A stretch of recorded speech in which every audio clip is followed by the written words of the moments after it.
Good morning, everyone. It is such a Morning. pleasure and an honor for everyone to be here on this Zoom on this morning as we talk to the contributing authors about the book, Jesus Among the Homeless, Successful Strategies of Christian Ministers to the Marginalized. We will be allowing them to speak in this order. Julia C. Davis will come and bring to us the foreword for the book. Myself, Wilma Mathis, will give you a brief intro to chapters 1 through 6. Jean DeFazio will come and give you an overview of her chapter 7. Martha Reyes, who is not here, I will just give you a brief overview of her, well, really a little bio of her.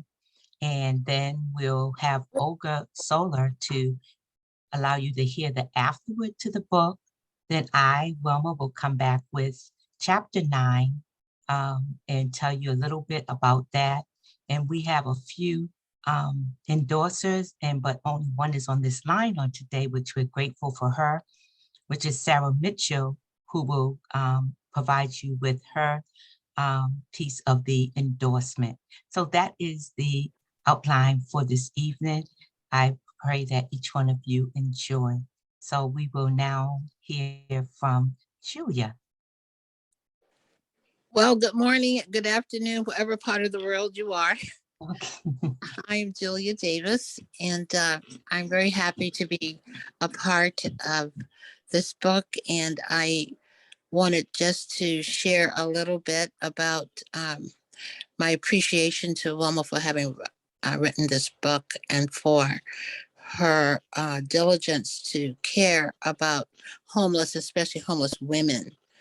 And I have had homeless children in my classroom as a teacher in inner city schools. And I also had been homeless myself 3 times. So homelessness is not necessarily indicative of a poverty level as it is sometimes a state of mind.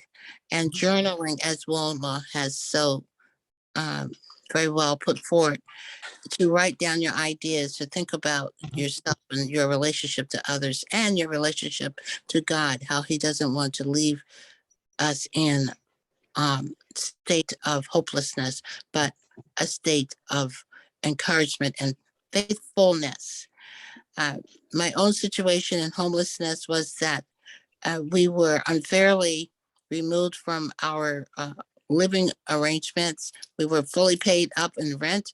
We both had jobs that we were working, but sometimes unscrupulous practices of other people cause affliction to come to innocent individuals. And we were homeless in that we had to live in a hotel. And when the money ran out, we had to live in our cars. But I said, God, this is for a reason.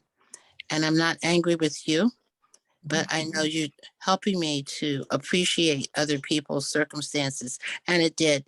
As I sat in the parking lot in my car, I said, Lord, show us who can help us. And right then, a person's name came to me. I called them, and they instantly said, come, stay with us. And I was so happy and relieved. And from that point, we haven't been homeless since. But God is so faithful to encourage women and even women with children who have to live in vehicles or on the street with their children. So when we pass by someone, never look down your nose, never be harsh or unkind, but be the hands and feet of Jesus to say, I can help you. I can direct you. I can bring you a meal, a blanket. I can do something to help you. And so I appreciate the whole idea of help through the hands of Jesus, those of us who have either experienced it or haven't experienced it, but we still have a heart of faith and love to care. And that's what Wilma's book is about. Thank you. Thank you so much, Julia, for that. I really do appreciate it. And we will definitely keep all that you said in our hearts. It is definitely a segue into the chapters that begin the book. And it begins with the call to care for those in need, because it does, the need of people does resound throughout Scripture. The Bible's teaching will have us to know that we are to take care and look out for the homeless, the poor, and the oppressed. And that's what chapter 1 lays the foundation. And then in chapter 2, I begin to discuss the challenges among homeless women and explore the biblical foundation for caring for the needy. In chapter 3, what I do from chapters 3, 4, and 5 is I present 3 positive encounters of women, Ruth, Hagar, and the woman with the issue of blood, whose lives God salvages. And those women are analogous to homeless women today. So in chapter 3, we look at Ruth, a woman who forsakes her pagan heritage to cling to the people of Israel. She gave it up to follow her mother-in-law, Naomi, her God, Yahweh, and the Jewish customs.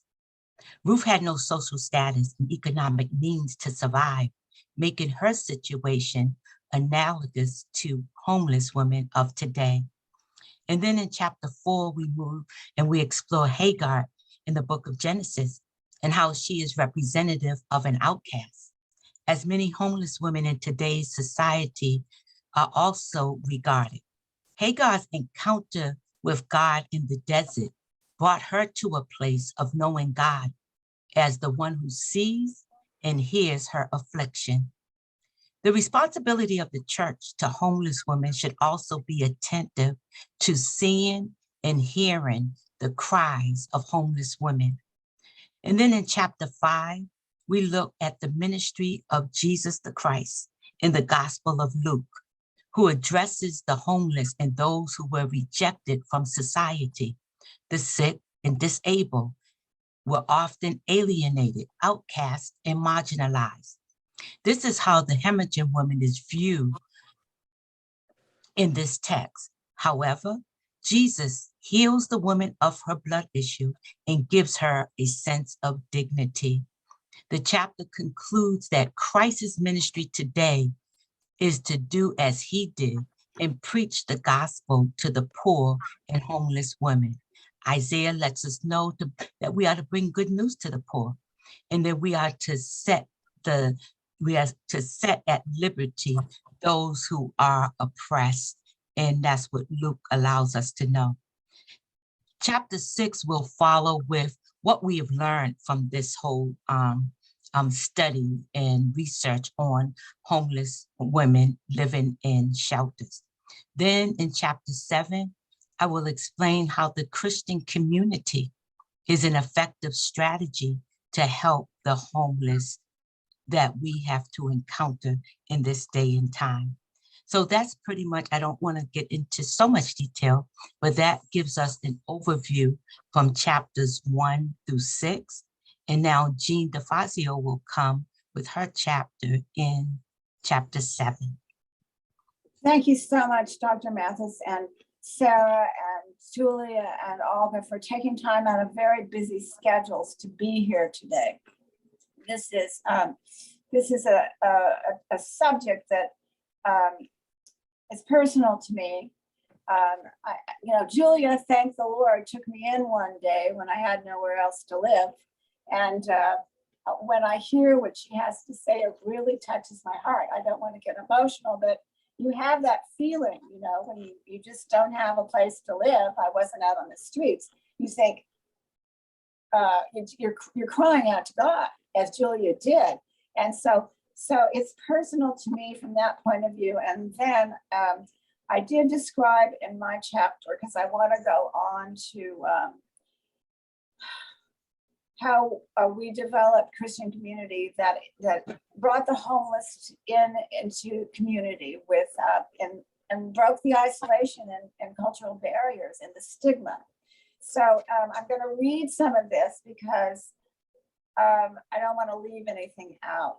Okay, in my chapter, Building Christian Community for the Homeless, I described a meeting I organized from 1989 to 1995, sponsored by my former boss, Michael P. Grace II. Each quarter, I organized 2 meetings that occurred in one day. One at noon at an upscale venue in New York City, attended by Mr. Grace's friends from society and business associates. And another one once a month in the evening at McDonald's restaurant at 58th and 3rd Avenue that the homeless attended.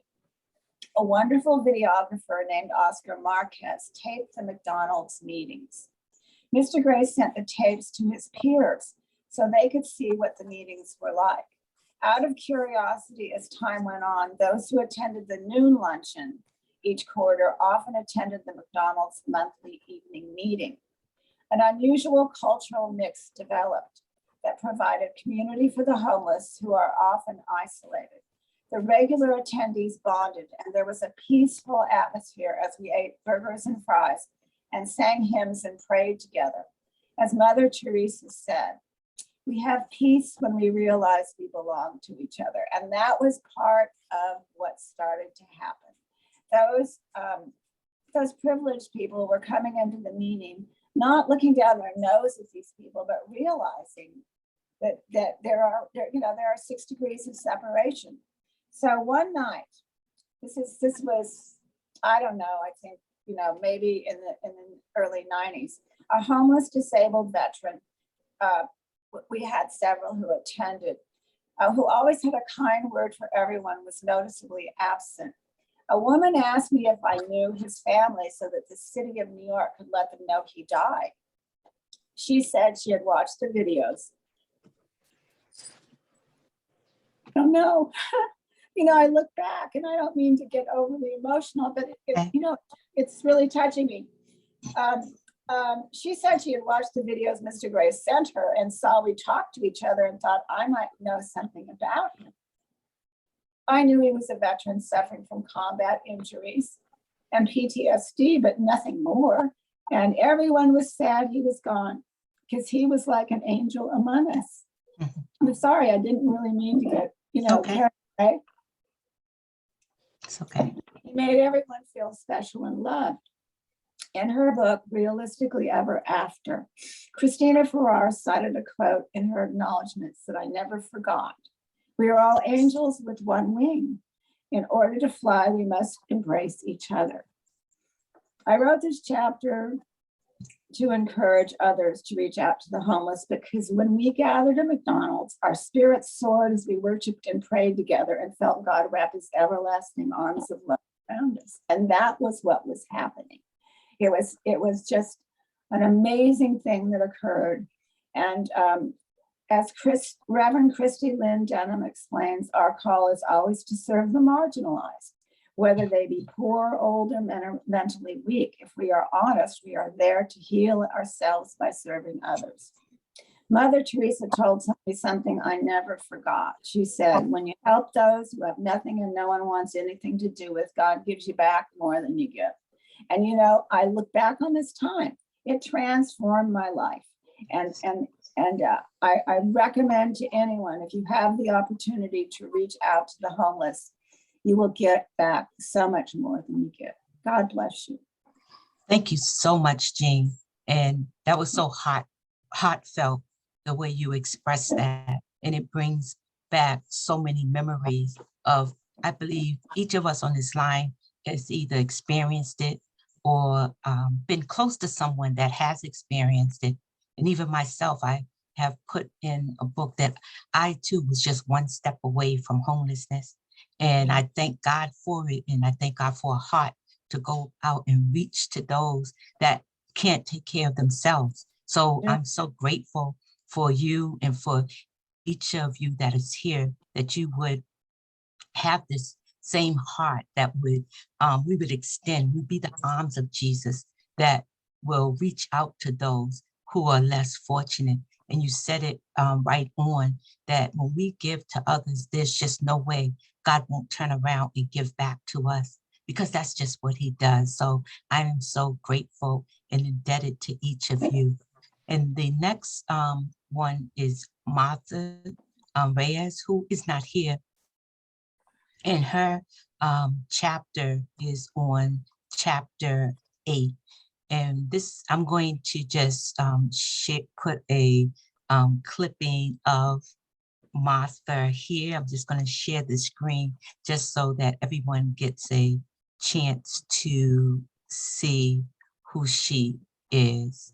So I'm just going to put her up on the screen so you get to see her.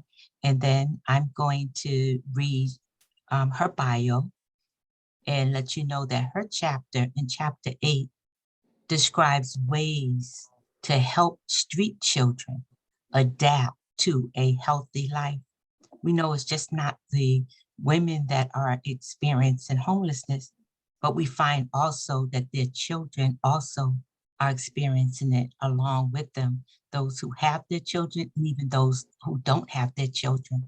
So Dr. Martha Reyes was born in Puerto Rico and has resided in California, ministering to Hispanics in the United States and internationally since 1978.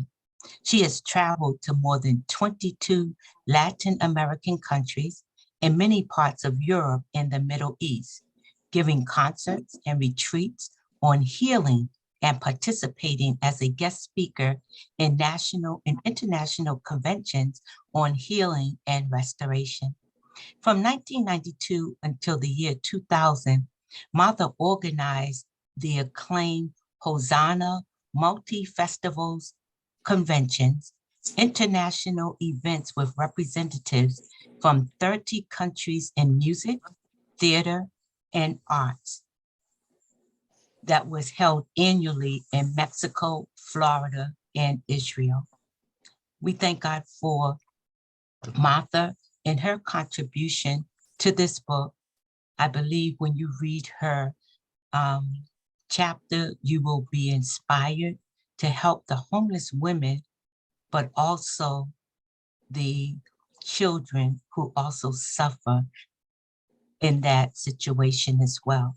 So I thank you, Martha, for what you have contributed and how people will be blessed by what you have written. So at this time, we have Olga Soler.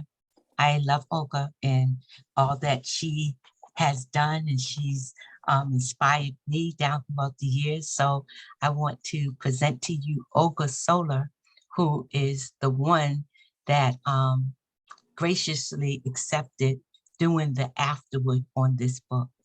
Olga, you're on. Okay, well, I thank you for the privilege of contributing to the book. Homelessness is something that's very near and dear to my heart, not because it's me or them, but it's because it's us.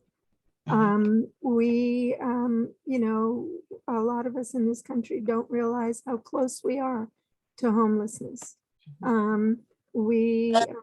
You know, there's a lot of stigma about people who are homeless.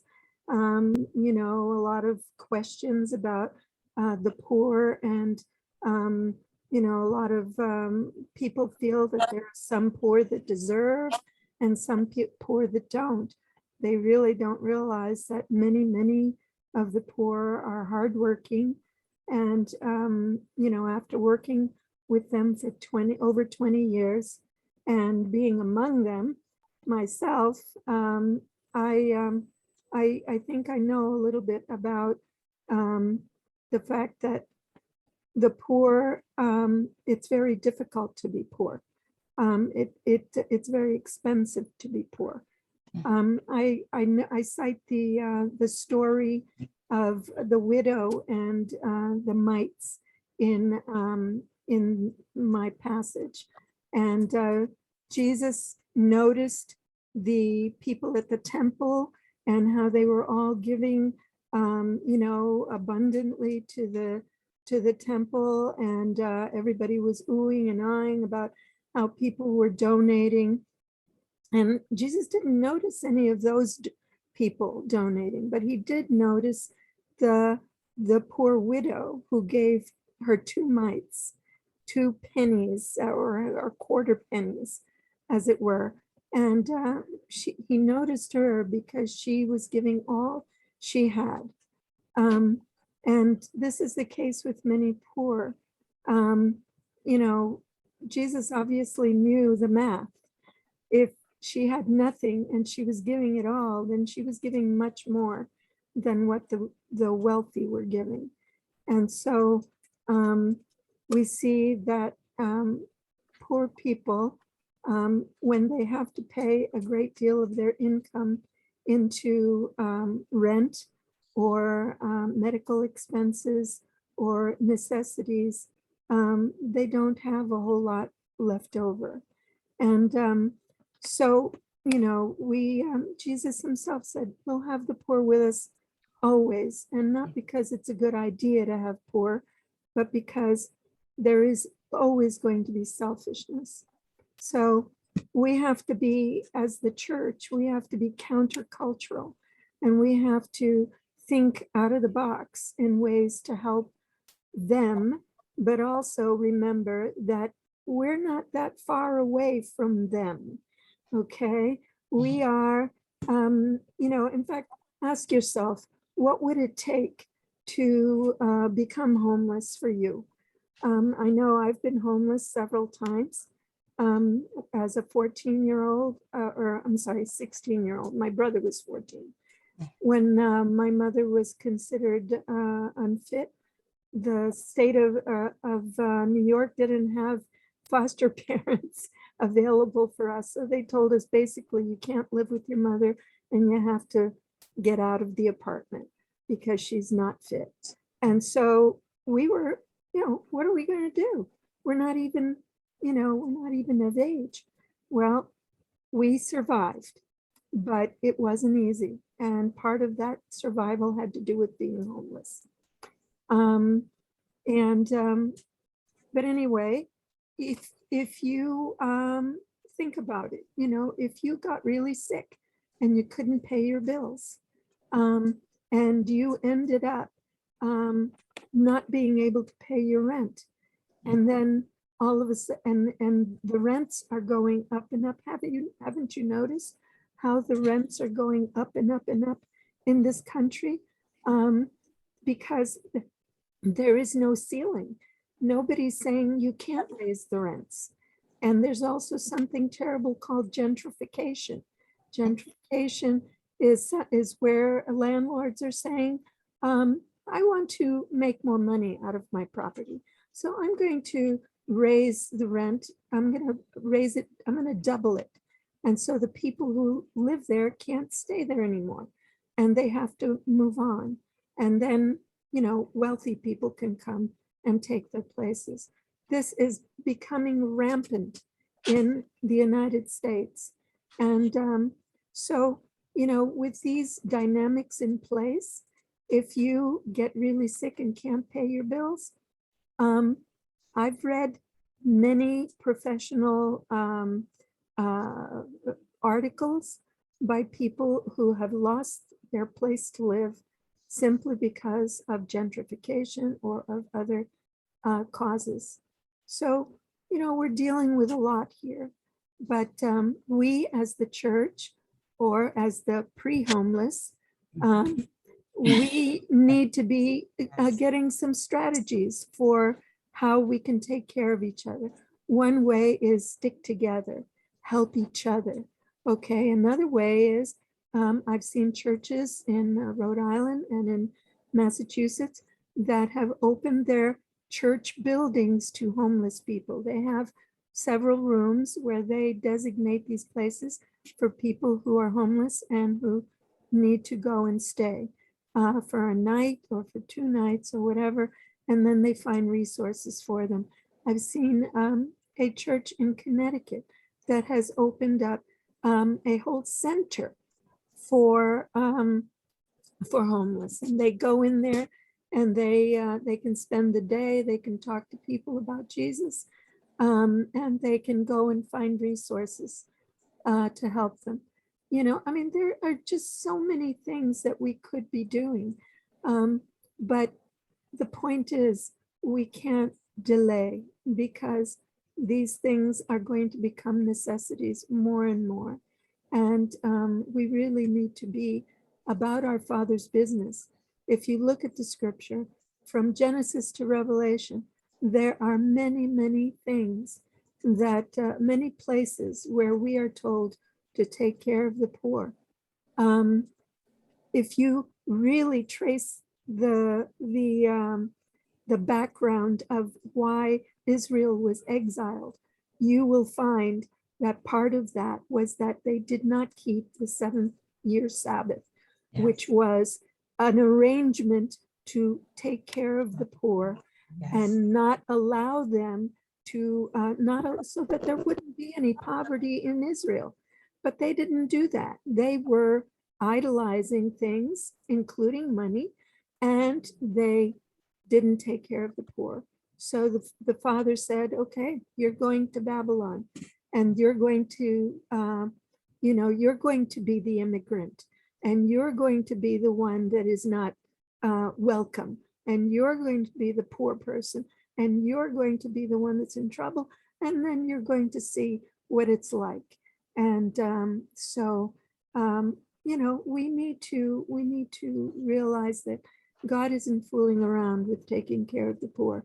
He said, if you want to be a sheep and not a goat, and you want to, do my will, what you do for the least of these, you do for me. And that's basically what I had to say in my afterwards. I hope that that was a good addition. Thank you. Thank you. Thank you. Thank you. Olga, that was, I'm like, gee, I'm trying to keep the smile so that the tears won't flow because Yeah. it is just so, it's a wonderful thing what each of us have done and are doing. But then on the other flip side, it's so sad to know that people are really living like this. And with a country, as my dad would often say, a country that's so rich, how is it that we have so many people that are homeless? Which is, it just add up it doesn't make sense. No. It really doesn't make sense. Mm-mm. And I went, even part of my book, I just, some days I just rolled up and down, and Sarah knows this, who's going to be coming next, Mass and Cast, as they call it. And it's just heart-wrenching. There's makeshift after makeshift after makeshift, and people are living like that. It's cold out. And Yeah. it's like, I don't like to be cold. I like to be overly heated, but I can do that, not because I am just like special or anything, just because of God's grace. So Yes. because he extended it to me, I'm obligated to extend it back to somebody else. So that's my soapbox. So thank you, Olga. And I know part of your summary was like those without a home. I read through it. It is just wonderful to read, but then it should prompt us to want to do something. I So sure hope so. yes, I pray that that we will be awakened to. Everyone has a place in the kingdom. Some to the homeless, some to the those in prison, some to different areas, some to politics, some to the entertainment. But when we find our niche, it's up to us to work there. We can't do everything. That's why we have to be spread out throughout the kingdom. So we're going to, in the next part was she did the afterwards, but my chapter then comes the final one in chapter 9. And in chapter 9, all I do is begin to demonstrate how empowering the practical lives of women through transformational journaling has helped. It allows them to, I think as Julia said, give them a space to write. Sometimes you just gotta write it out. And it would not have, if it was not for this woman that I love so dearly, Sarah Mitchell, who was um, the start of me even going into homeless shelters, because that's her heart. And she allowed me and some other ladies the opportunity to come along with her. And from that point, we started going into the homeless shelters and meeting with women on a weekly basis, doing journaling, setting up with them, and just being in their midst was just, it was just a blessing to give back. But most of all, what I found out in that is that as much as I came to encourage them, I left oftentimes encouraged to hear what they had to say, even in the midst of what they were going through. So that this time, Sarah Mitchell, who's one of my dearest friends, my mom's longtime friend, has done an endorsement to this. So I give now you Sarah Mitchell. Well, thank you. And thank you for each one of you bring to life each part of this book. And I'm just totally amazed that how, Wilma was able to just really slog through. It was a real act of the will on a daily basis. I've got to do this. I've got to finish. I've got to carry on. And I applaud her very much. She's a greater woman than I am in that regard. Yes, it was a real privilege going into the shelters. I've been working with a community that experiences homelessness for many years. And really, even when we're meeting with people who have been homeless in the past, there's really, once being homeless, it really affects your whole life. And what's beautiful of your examples of people I've heard today is how God has really made that beautiful. And for some people, it just keeps putting them behind, in a sense, behind the 8 ball all the time, because homelessness is much more than just not having a roof. That's just sort of that's what you can see. That's kind of the breaking point in many ways. Being homeless, experiencing homelessness is really a crisis of relationships. That means those other relationships that, have helped you manage, and you've helped other people manage with, some of those one after another have broken or not been there for you, or they've passed away. Also, many times in a situation where a family has totally fractured, mental illness, those things affect not only the person individual, but those around him. And so really homelessness is a crisis of relationships. And sometimes people even end up sort of believing that they are homeless, that homelessness, it defines them. But no, it's homelessness is a situation. It's something, and they're much more than that. And so journaling really fits into that. It's affirming. It really helps a person who has, many thoughts going around, and a person who is experiencing homelessness has, multiple time distractions that a person who's maybe has a regular routine of housing, because, they're looking, where's the next thing coming from? Where's either the next regulation or the next rule or the next, even the next meal? Where do I have to be in a certain time to get my bed? The skills that are required to manage in a homeless situation are incredible. Yes. Sometimes if those same skills could be, turned into another, harnessed into another area, as I've seen so many people who that has been true. It's such a contribution to people experiencing homelessness as well as society in general.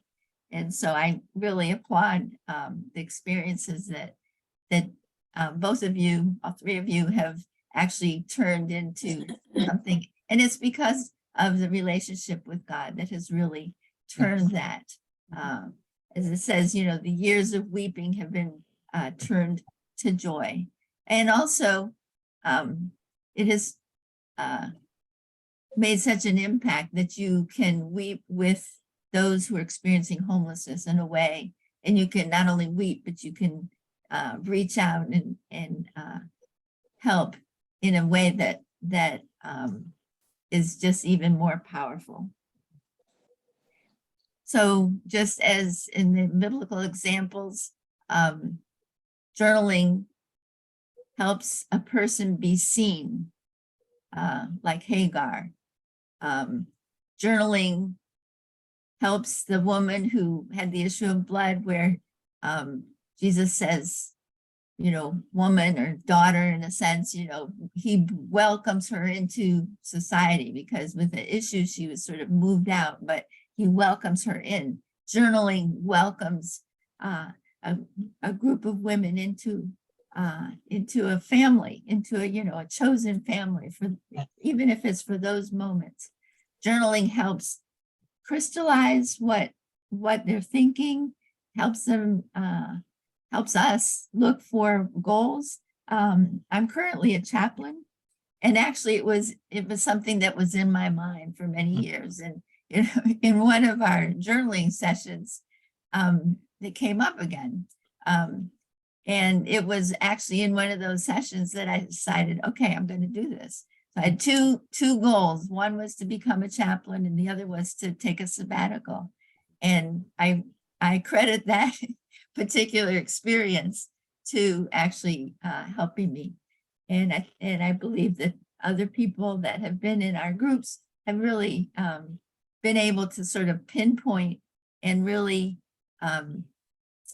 decide on a step to move forward, if it was you know, whatever kind of a step, sometimes even to reconnect with family, which is one of the sort of first signs of hope sometimes.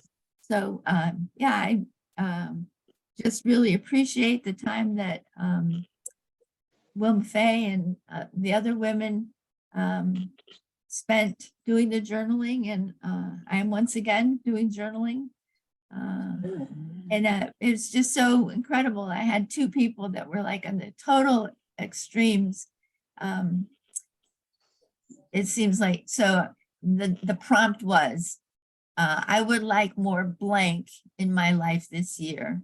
And then there was a blank piece of paper, you know, so they fill in what they want more of in this year. And then in the bottom, we could either draw or write what we wanted more, you know, how we would get more of, or what would that look like. And it was interesting, you know, we caught a woman who's just, and what's great is, you know, you accept whatever, like whatever's on top of your mind as they wrote, then later they could share. And one person said, you know, money, I want more money this year. And maybe I'll look for a job. So I said, what is the dream job you'd like? And she said, well, really it's winning the lottery. And I go, oh, okay. At the other sort of at this, you know, next to that, someone drew a little house, drew pictures of people, drew money signs, gave the name probably of a family member. But at the top, she said she wanted more of God. But these were the things that she wanted, incorporate that. And she later asked me, you know, is God angry at me? Is that why I'm here? And I go, no, no, no. God gets angry at things that are wrong.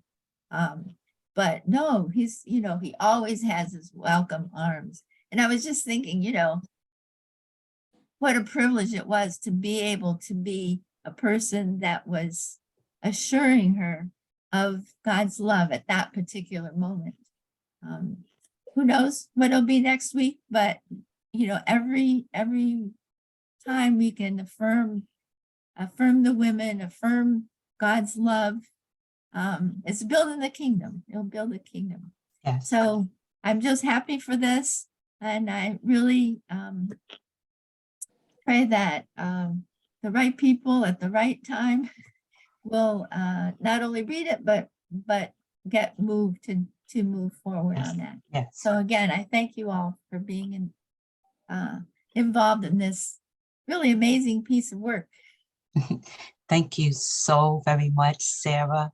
I appreciate you. You know that. Olga, I appreciate you. Julia, I appreciate you. And for all those that are not on here, I am indebted. I am so thankful.